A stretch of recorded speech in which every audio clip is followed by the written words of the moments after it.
जय श्री हरि, जय श्री कृष्ण। तुमेव माता च पिता तुमेव बंधुश्च सखा तुमेव विद्या द्रविणं तुमेव सर्वमं देव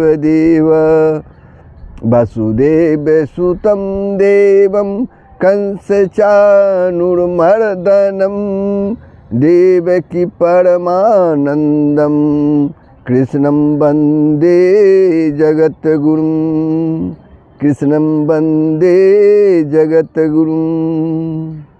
जय श्री हरि, जय श्री कृष्ण। प्रभु, इसके पूर्व आप लोगों ने श्रीमद् भगवत गीता के चौथे अध्याय के श्लोक 21 से 24 तक का श्रवण किया था। उसमें प्रभु कहते हैं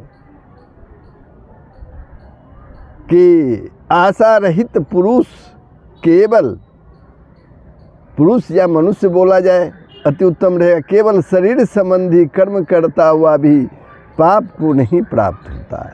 वे आगे कहते हैं, जिस यज्ञ में अर्पण अर्थात सुरवा आदि भी ब्रह्म है और हवन किए जाने योग्य द्रव्य भी ब्रह्म है तथा ब्रह्म रूप कर्ता के द्वारा ब्रह्म रूप अग्नि में आहुति देना रूप क्रिया भी ब्रह्म है, उस ब्रह्म कर्म में स्थित रहने वाले योगी द्वारा प्राप्त किए जाने योग्य फल भी ब्रह्म ही है। इस प्रकार ब्रह्म कर्म का जग का वर्णन करके प्रभु श्री कृष्ण अगले श्लोक में देव पूजन रूप जग का और आत्मा परमात्मा के अभेद दर्शन रूप जग का वर्णन करते हैं।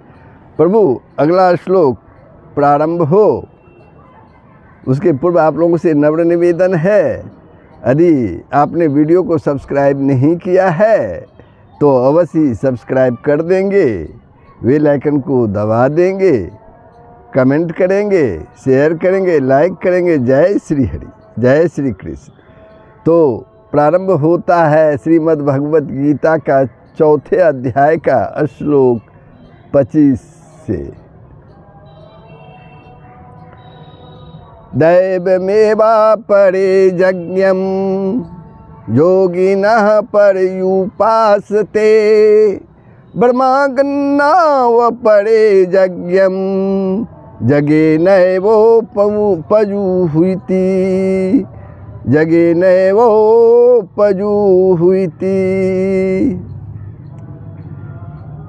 दूसरे योगी जन देवताओं के पूजन रूप जग का ही भली भांति अनुष्ठान किया करते हैं और अन्य योगी जन जो हैं पर ब्रह्म परमात्मा रूप अग्नि में अभेद दर्शन रूप जग के द्वारा ही आत्म रूप जग का हवन किया करते हैं। यहाँ इस श्लोक में एक शब्द आया है योगिनः दैव मेवा परे यज्ञम योगिनः। ये योगिनः शब्द जो है किन योगियों का वाचक है और उसके साथ अपरे विशेषण भी आया है। विशेषण का प्रयोग किस लिए किया गया है इस श्लोक 25 में। तो यहाँ योगिनः पद जो है ममता आसक्ति और फलेच्छा का त्याग करके शास्त्र विहित यज्ञ आदि कर्म करने वाले साधकों का वाचक है तथा इन साधकों को पूर्व श्लोक में वर्णित ब्रह्म कर्म करने वालों से अलग करने के लिए, यानी इनका साधन पूर्वोक्त साधन से भिन्न है और दोनों साधनों के अधिकारी भिन्न भिन्न होते हैं, अलग अलग होते हैं। इस बात को स्पष्ट करने के लिए यहाँ योगिनः पद के साथ अपरे विशेषण का प्रयोग किया गया। अब एक और प्रश्न है, देवम विशेषण के साथ यज्ञम पद किस कर्म का वाचक है? दैवम विशेषण के साथ यज्ञम पद किस कर्म का वाचक है और उसका भली भांति अनुष्ठान करना क्या है, तथा इस श्लोक के पूर्वार्ध में भगवान के कथन का क्या अभिप्राय है। ब्रह्मा शिव शक्ति गणेश सूर्य चंद्रमा इंद्र और वरुण आदि जो शास्त्र सम्मत देव हैं, उनके लिए हवन करना, उनकी पूजा करना, उनके मंत्र का जप करना, उनके निमित्त से दान देना और ब्राह्मण भोजन करवाना आदि सभी कर्मों का वाचक यहाँ दैवम विशेषण सहित यज्ञम पद है। और अपना कर्तव्य समझकर बिना ममता आसक्ति और फलेच्छा के केवल परमात्मा की प्राप्ति के उद्देश्य से, सिर्फ परमात्मा की प्राप्ति के उद्देश्य से इन सब का श्रद्धा भक्ति पूर्वक शास्त्र विधि के अनुसार पूर्णतः अनुष्ठान करना ही देव जग का भली भांति अनुष्ठान करना है। इस श्लोक के पूर्वार्ध में भगवान ने यह भाव दिखलाया है कि जो इस प्रकार से देवोपासना यानी देवों की उपासना करते हैं, उनकी क्रिया भी जग के लिए ही कर्म करने के अंतर्गत है। उसकी क्रिया भी जग के लिए ही कर्म करने के अंतर्गत है। अब एक प्रश्न और है, ब्रह्म रूप अग्नि में जग के द्वारा जग को हवन करना क्या है? यानी ब्रह्म रूप अग्नि में जग के द्वारा जग को हवन करना क्या है? ये प्रश्न बहुत ही उत्तम है। प्रभु कहते हैं, अनादि सिद्ध अज्ञान के कारण शरीर की उपाधि से आत्मा और परमात्मा का भेद अनादिकाल से ही प्रतीत हो रहा है। इस अज्ञान जनित भेद प्रतीति को ज्ञान के अभ्यास द्वारा मिटा देना अर्थात शास्त्र और आचार्य के उपदेश से सुने हुए तत्व ज्ञान का लगातार मनन और निधिध्यासन करते करते नित्य विज्ञान घन गुणातीत परब्रह्म परमात्मा में अभेद भाव से आत्मा को एक कर देना, विलीन कर देना ही ब्रह्म रूप अग्नि में जग के द्वारा जग को हवन करना है। इस प्रकार जग करने वाले ज्ञान योगियों की दृष्टि में एक निर्गुण निराकार सच्चिदानंद घन ब्रह्म के सिवा अपनी या अन्य किसी की भी किंचित मात्र सत्ता नहीं रहती। इस त्रिगुणमय संसार से उनका कुछ भी संबंध नहीं रहता। उनके लिए संसार का अत्यंत ही अभाव हो जाता है। अब एक प्रश्न और है कि पूर्व श्लोक में वर्णित ब्रह्म कर्म से इस अभेद दर्शन रूप जग का क्या भेद है? दोनों ही साधन सांख्य योगियों द्वारा किए जाते हैं। सांख्य योगियों द्वारा किए जाते हैं और दोनों में ही अग्नि स्थानीय परम ब्रह्म परमात्मा है।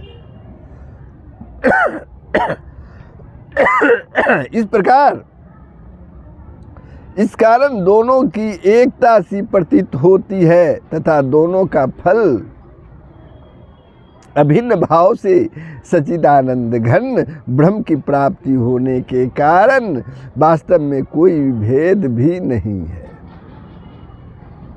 केवल साधन की प्रणाली का भेद है। उसी को स्पष्ट करने के लिए दोनों का वर्णन अलग अलग किया गया है।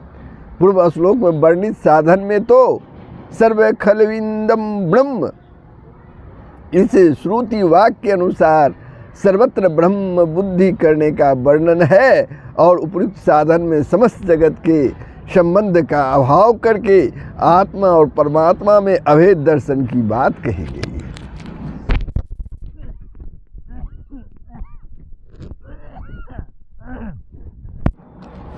आत्मा और परमात्मा में अभेद दर्शन की बात कही गई है।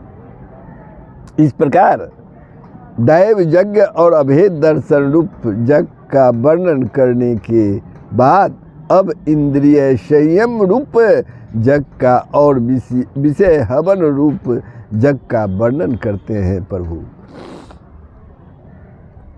श्रोत्रादीनीन्द्रियाण्ये शयमाग्निषु जुह्वति शब्दादीन् विषयान्ये इंद्रियाग्निषु जुह्यति।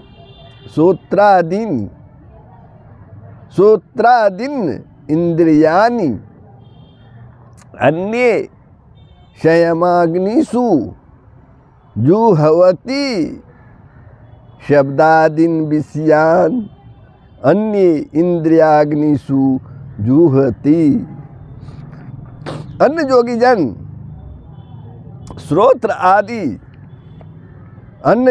श्रोत्र आदि सभी इंद्रियों को संयम रूप अग्नियों में हवन किया करते हैं और दूसरे योगी लोग शब्द आदि समस्त विषयों को इंद्रिय रूप अग्नियों में हवन किया करते हैं। प्रभु श्री कृष्ण कहते हैं इस श्लोक के माध्यम से।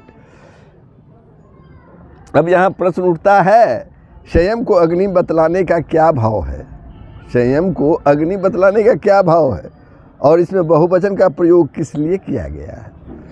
इंद्रिय संयम रूप साधन को जग का रूप देने के लिए यहाँ संयम को अग्नि बतलाया गया है और प्रत्येक इंद्रिय का संयम अलग अलग होता है।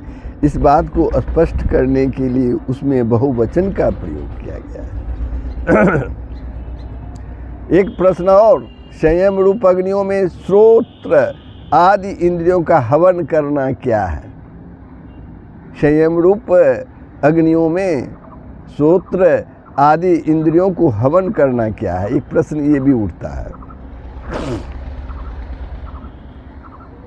तो दूसरे अध्याय में कहा गया है कि इंद्रियां बड़ी परमथनशील है। हमारी जो इंद्रियां हैं बड़ी ही परमथनशील है। ये जबरदस्ती साधक के मन को डिगा देती है।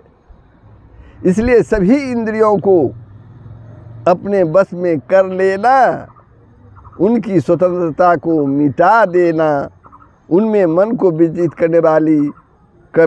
करने की जो शक्ति नहीं रहने देना उसमें, तथा उन्हें सांसारिक भोगों में प्रवृत्त न होने देना ही इंद्रियों को संयम रूप अग्नियों में हवन करना है। यानी अपने इंद्रियों को अपने बस में कर लेना ही इंद्रियों को संयम रूप अग्नियों में हवन करना है। अर्थ यह है कि श्रोत्र, त्वचा, नेत्र, जिह्वा, जीव और नासिका को बस में करके प्रत्याहार करना, शब्द, स्पर्श, रूप, रस और गंध आदि बाहर भीतर के विषयों से विवेक पूर्वक उन्हें हटाकर उपरात होना ही श्रोत्र आदि इंद्रियों का संयम रूप अग्नियों में हवन करना है। इसका सुस्पष्ट भाव दूसरे अध्याय के 58वें श्लोक में कछुए के दृष्टांत से प्रभु ने बतलाया है, उदाहरण दिया है। अब एक प्रश्न और है, तीसरे अध्याय के 6ठे श्लोक में जिस इंद्रिय संयम को मिथ्याचार बतलाया गया है, मिथ्या बतलाया गया है, उसमें और यहाँ के इंद्रिय संयम में क्या भेद है? एक प्रश्न ये उठता है। वहाँ केवल इंद्रियों को देखने, सुनने तथा खाने पीने आदि बाह्य विषयों से रोक लेने को ही संयम कहा गया है दूसरे अध्याय में। इंद्रियों को बस में करने को नहीं, क्योंकि वहाँ मन से इंद्रियों के विषयों का चिंतन करते रहने की बात स्पष्ट है, किंतु यहाँ ऐसी बात नहीं है। यहाँ इंद्रियों को बस में कर लेने का नाम संयम है। बस में की हुई इंद्रियों में मन को विषयों में प्रवृत्त करने की शक्ति नहीं रहती है, लगा देने की शक्ति नहीं रहती है। इसलिए जो इंद्रियों को बस में किए बिना ही केवल दंभाचार से इंद्रियों को विषयों से रोक रखता है, परंतु मन से विषयों का चिंतन करता रहता है विषयों का, और जो परमात्मा की प्राप्ति करने के लिए इंद्रियों को बस में कर लेता है, उसके मन से विषयों का चिंतन नहीं होता, लगातार परमात्मा का ही चिंतन होता है। यही मिथ्याचारी के संयम का और यथार्थ संयम का भेद है। अब एक प्रश्न है, शब्दादि विषयों को इंद्रिय रूप अग्नियों में हवन करना क्या है? शब्दादि विषयों को इंद्रिय रूप अग्नियों में हवन करना क्या है? तो इसका भाव जो है वो सुन लीजिए।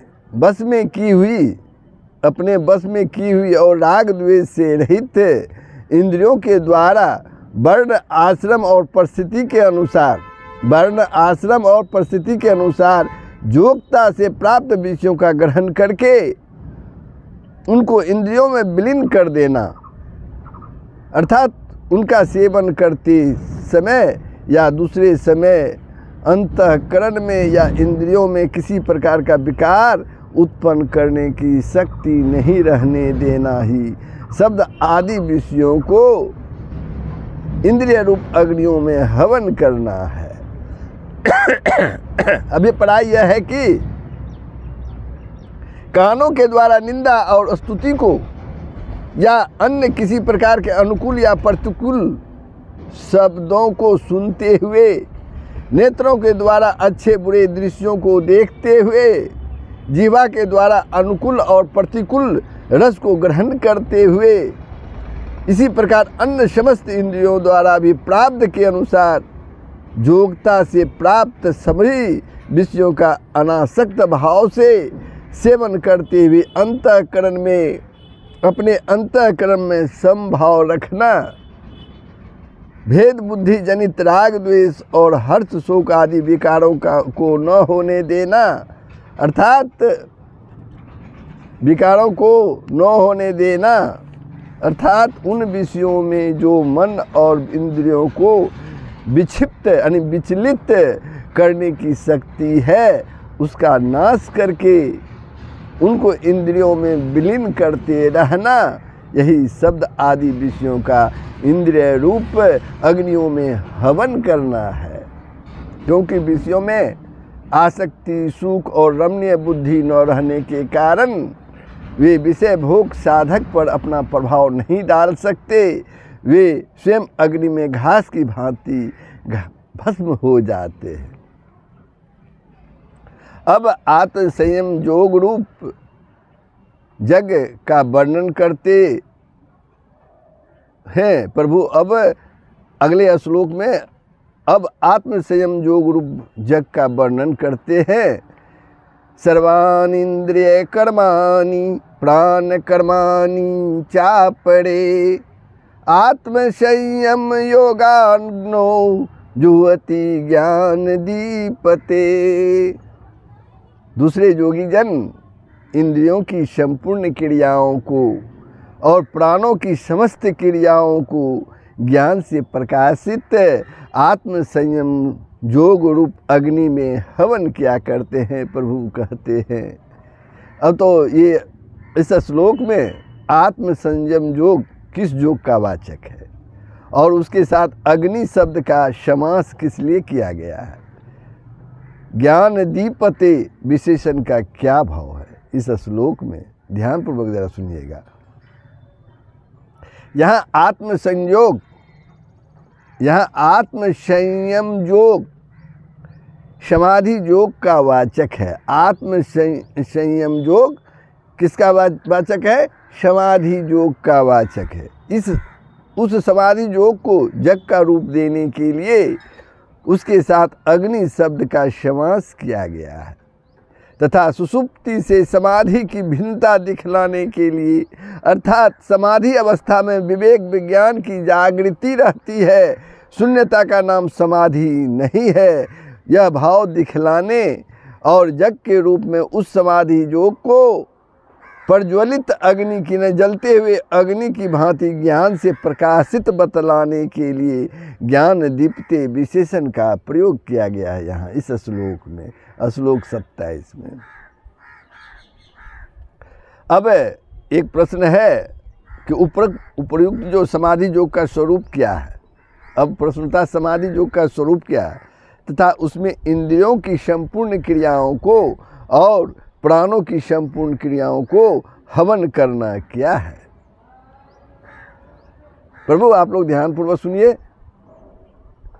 ध्यान योग अर्थात ध्येय में मन का विरोध दो प्रकार से होता है। ध्यान योग अर्थात ध्येय में मन का विरोध दो प्रकार से होता है। एक में तो प्राणों का और इंद्रियों का निरोध करके उसके बाद मन का ध्येय वस्तु में निरोध किया जाता है।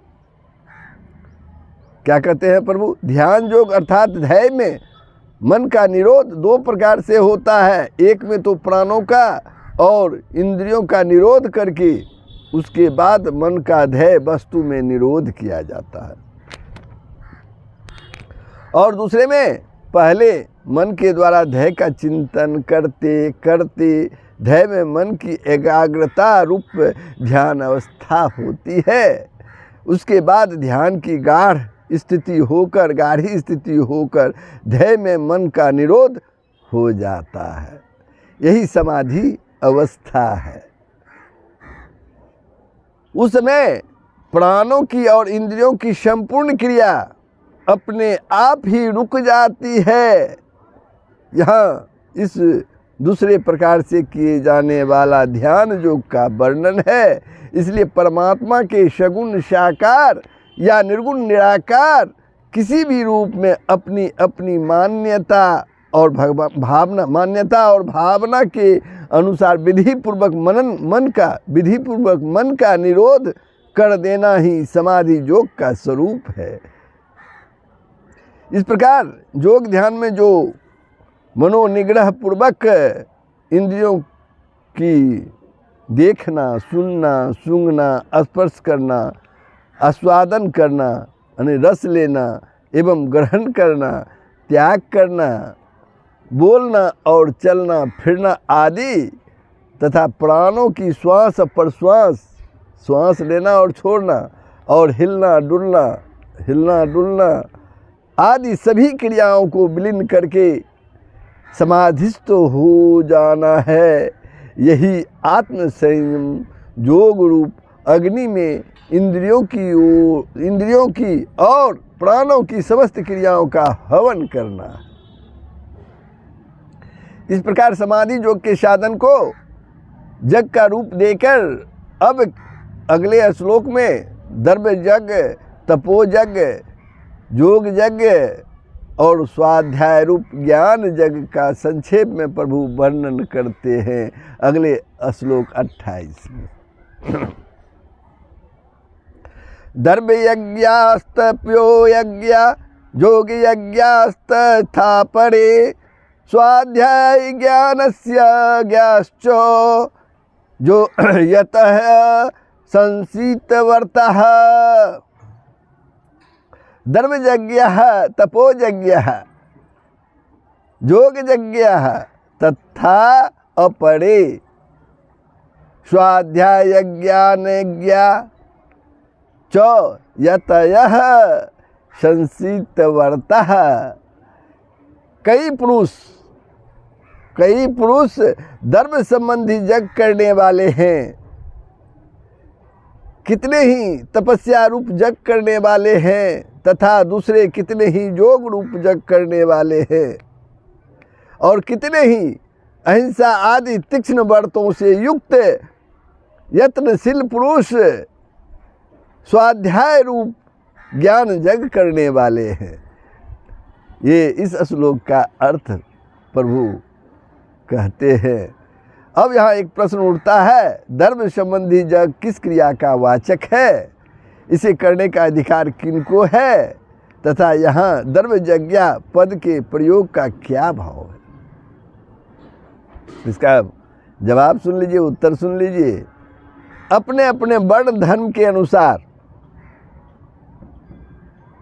न्याय से प्राप्त धर्म को अपने अपने वर्ण धर्म के अनुसार, जो वर्ण में आप पैदा लिए हैं उस धर्म के अनुसार न्याय से प्राप्त द्रव्य को, द्रव्य माना रुपया पैसा, द्रव्य को ममता, आसक्ति और फलेच्छा का त्याग करके, फल की इच्छा का त्याग करके यथायोग लोक सेवा में लगाना या उपर्युक्त भाव से बावली, कुएं, तालाब, मंदिर, धर्मशाला आदि बनवाना, भूखे, अनाथ, रोगी, दुखी और समर्थ भिक्षु आदि मनुष्यों की यथावाचक अन्न, वस्त्र, जल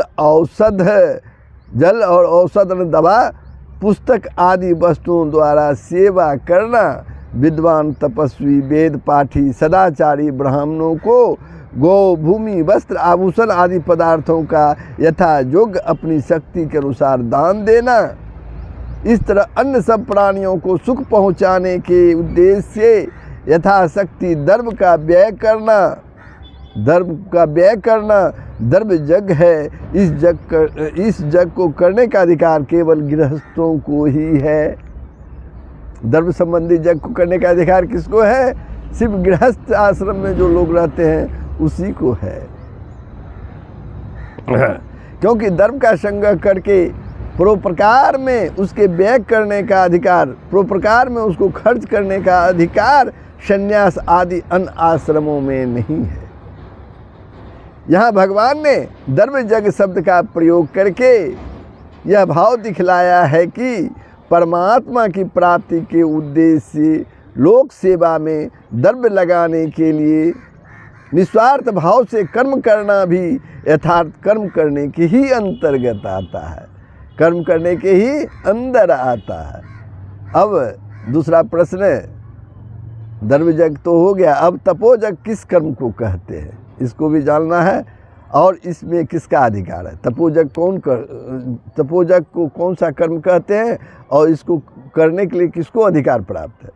तो प्रभु कहते हैं परमात्मा की प्राप्ति के उद्देश्य से, प्रभु को प्राप्त करने के उद्देश्य से अंतःकरण और इंद्रियों को पवित्र करने के लिए ममता, आसक्ति और फल की इच्छा के त्याग पूर्वक व्रत, उपवास आदि करना, धर्म पालन के लिए कष्ट सहन करना, मौन धारण करना, अग्नि और सूरज के तेज को तथा वायु को सहन करना, एक वस्त्र या दो वस्त्रों से अधिक का त्याग कर देना, अन्न का त्याग कर देना, अन्न का भी त्याग कर देना, केवल फल या दूध खाकर ही शरीर का निर्वाह करना, वनवास करना आदि जो शास्त्र विधि के अनुसार तितिक्षा संबंधी क्रियाएं हैं,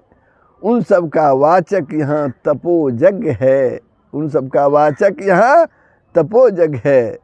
इसमें वानप्रस्थ आश्रम वालों का तो पूर्ण अधिकार है, वानप्रस्थ आश्रम वालों का तो पूर्ण अधिकार है।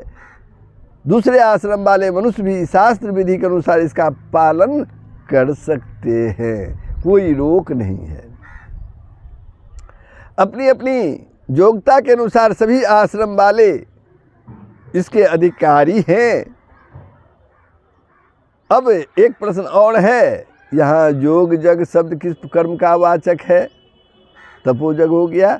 अब यहाँ योग यज्ञ जो है किस कर्म का वाचक है, तथा यहाँ योग यज्ञ पद के प्रयोग का क्या भाव है? प्रभु कहते हैं यहाँ वास्तव में योग यज्ञ किस कर्म का वाचक है यह तो भगवान ही जानते हैं। योग यज्ञ किस कर्म का वाचक है ये तो सिर्फ भगवान ही जानते हैं, क्योंकि इसके विशेष लक्षण यहाँ नहीं बतलाए गए हैं।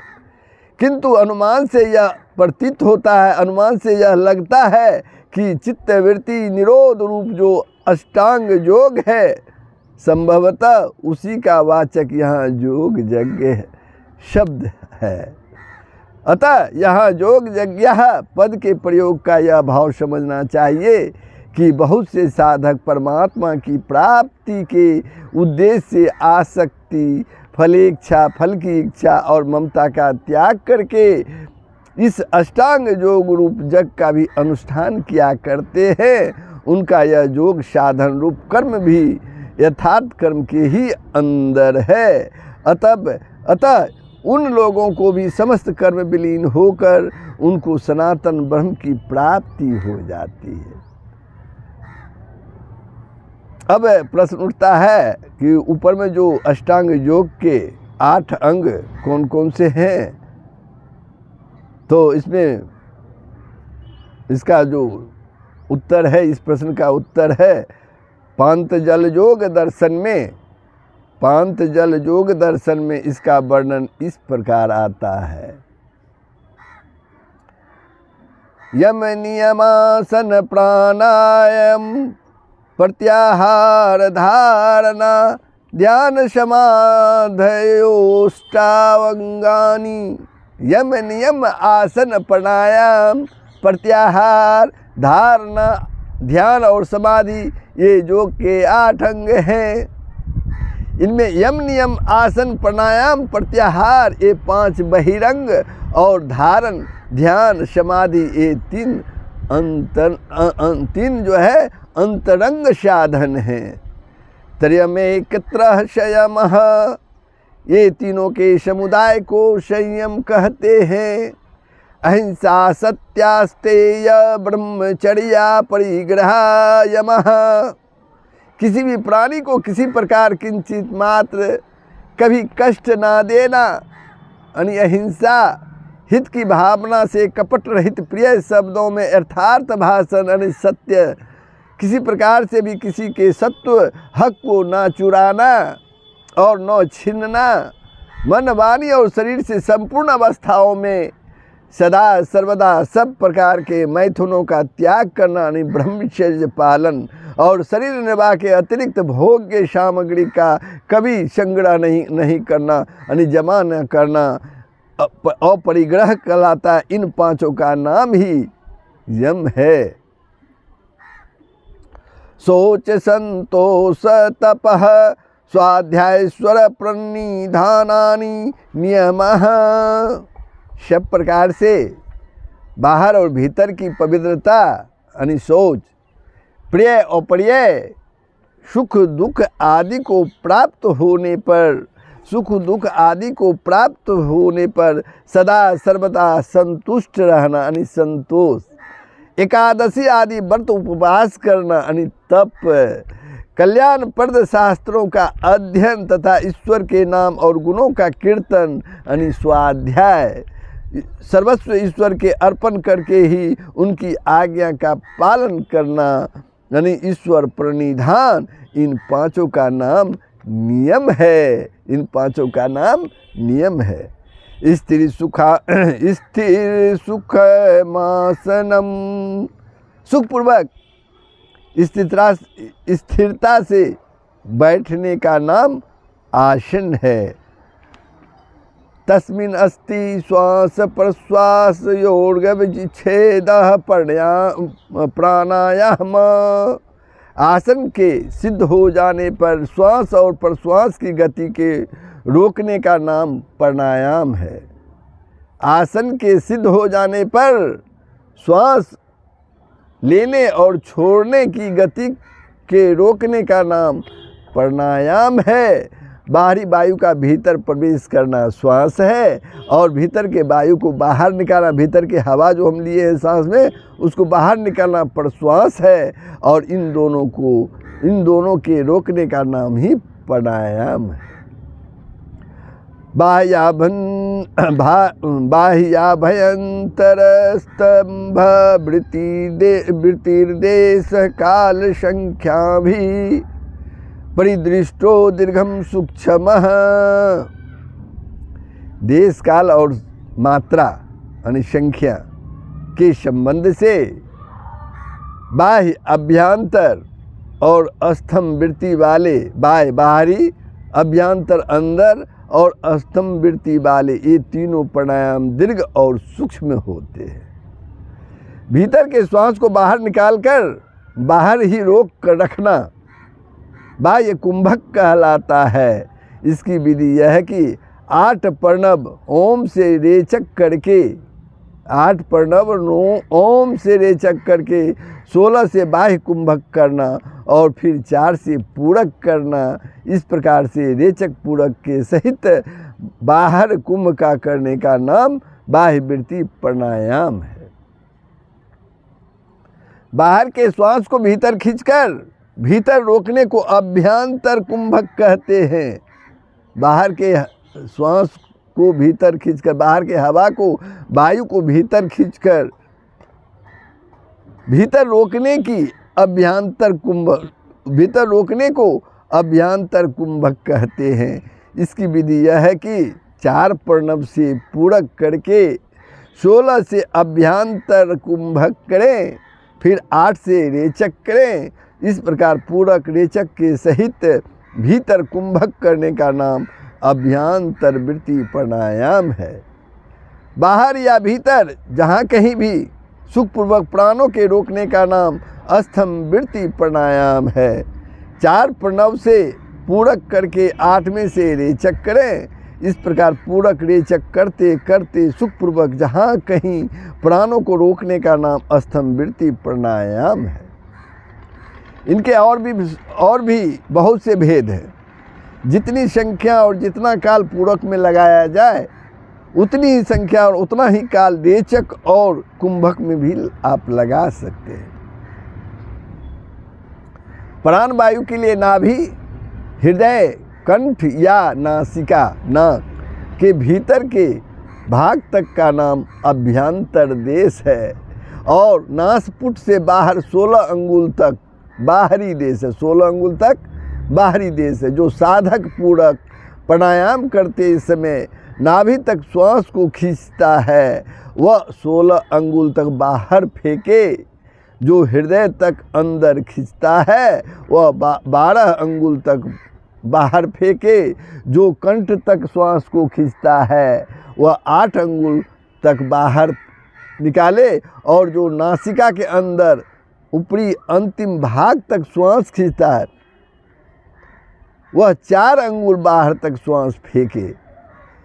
इसमें पूर्व से उत्तर वाले को सूक्ष्म और पूर्व वाले को दीर्घ समझना चाहिए।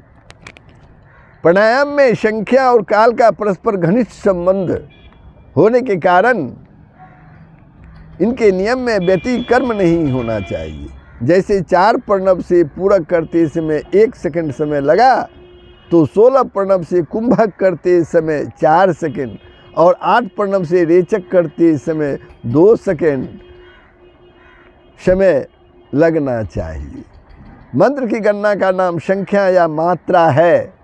इसमें लगने वाले समय का नाम काल है।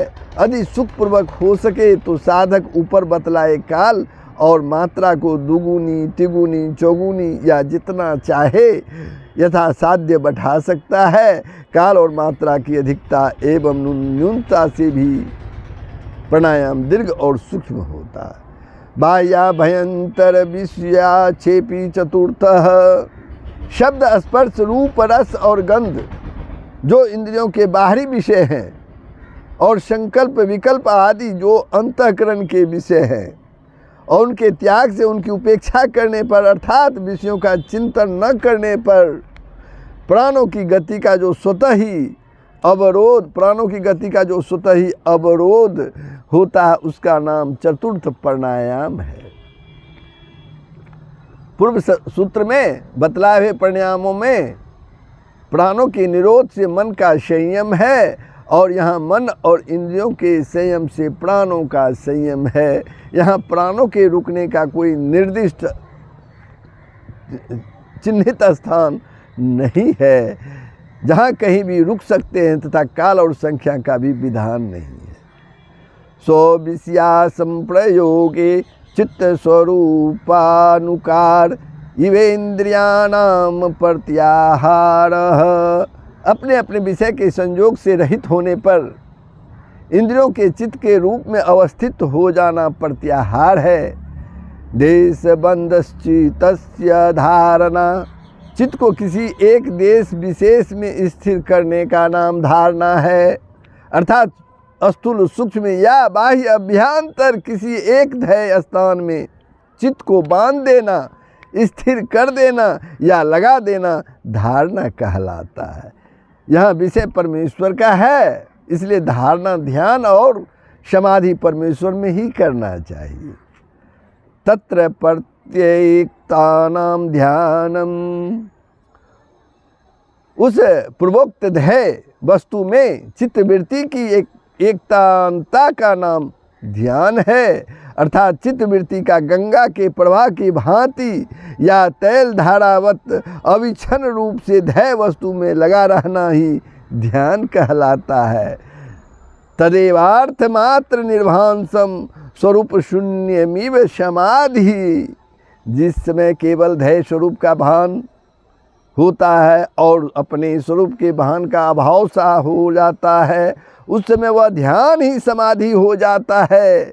ध्यान करते करते जब योगी का चित्त ध्येयकार को प्राप्त हो जाता है और वह स्वयं भी ध्येय में तन्मय सा बन जाता है, ध्येय से भिन्न अपने आप का भी ज्ञान उसे नहीं रह जाता, उस स्थिति का नाम ही समाधि है। ध्यान में ध्याता, ध्यान, ध्येय यह त्रिपुटी रहती है। समाधि में केवल अर्थमात्र वस्तु, ध्येय वस्तु ही रहती है। अर्थात ध्याता, ध्यान, ध्येय तीनों की एकता हो जाती है। अब 27वें श्लोक में बतलाए हुए आत्म संयम योग रूप जग में और इसमें क्या अंतर है, वहाँ धारणा, ध्यान, समाधि रूप अंतरंग साधन की प्रधानता है। यम, नियम, आसन, प्राणायाम प्रत्याहार की नहीं, ये सब अपने आप ही उनमें आ जाते हैं और यहाँ सभी साधनों को कर्म से करने के लिए ही कहा गया है। यहाँ योग शब्द से कर्म योग और ज्ञान योग न लेकर अष्टांग योग क्यों लिया गया है? योग शब्द से कर्म योग और ज्ञान योग न लेकर अष्टांग योग क्यों लिया गया है? भगवत प्राप्ति में साधन होने के कारण यहाँ सभी जग कर्म योग और ज्ञान योग इन दो निष्ठाओं के अंतर्गत ही आ जाते हैं। इसलिए यहाँ योग शब्द से मुख्यता से केवल ज्ञान योग या कर्म योग नहीं लिया जा सकता।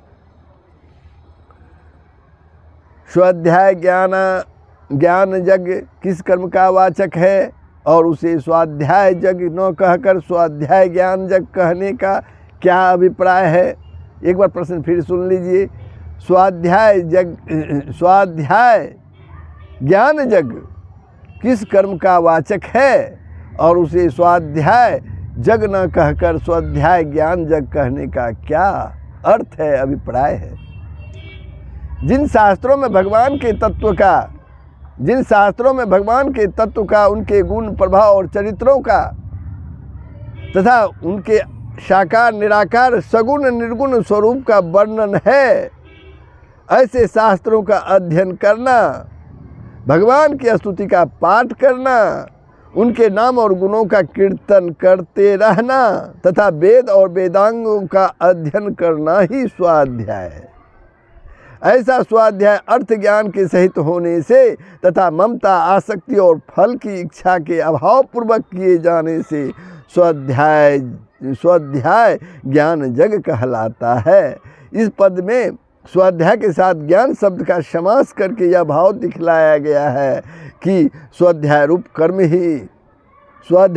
कर्म भी ज्ञान जग ही है। इसलिए गीता के अध्ययन को भी भगवान ने ज्ञान जग नाम दिया है। अब अगर गीता का भी आप अध्ययन करते हैं तो प्रभु श्री कृष्ण ने इसे भी ज्ञान जग का नाम दिया है। द्रव्य जग आदि 4 प्रकार के जगों का संक्षेप में वर्णन करके अब 2 श्लोकों में प्राणायाम जगों का वर्णन करते हुए सब प्रकार के जग करने वाले साधकों की प्रशंसा करते हैं। यानी प्रभु अगले श्लोक 29 और 30 में इस प्रकार की प्रशंसा करते हैं। लेकिन प्रभु मैं अभी श्लोक 28 पर विश्राम लेता हूँ। आप लोगों का ने श्रवण किया, ये प्रसंग कैसा लगा, जग कितने प्रकार के होते हैं आप लोगों ने जानकारी ली, प्राणायाम क्या है, ये सब की जानकारी ली, समाधि रूप क्या है इसकी जानकारी ली। तो प्रभु अगर आपने ये सब श्रवण किया तो ज़रूर कमेंट करेंगे।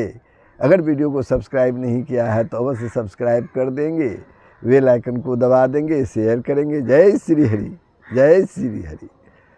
तो सबका कल्याण होगा, पूरे विश्व का कल्याण होगा। यही सनातन धर्म का मूल तत्व है। जय श्री हरि।